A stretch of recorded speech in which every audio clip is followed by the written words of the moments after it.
Hello mga tropa, ngayong araw napag-isipan namin pumunta ng bundok kasi may plano kami na magtanim ng mga gulay, talong, sili.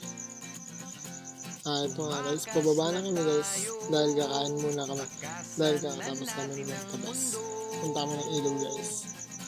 Ito nga guys, naglalakad muna kami. Sama ko pala dyan si Kuya at si Kuya Alan.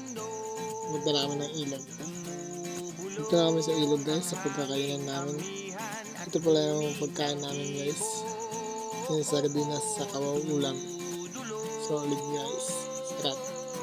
Ito pala guys, pakita ko sa inyo yung mga tabasan namin. Ito guys. Tabasan namin. Ito guys, tamang kain lang kami ng buko. Dahil nagugutom na kami. Tamang ngiti lang guys. Okay. Guys, pauwi na kami. Next update na kami. Thank you.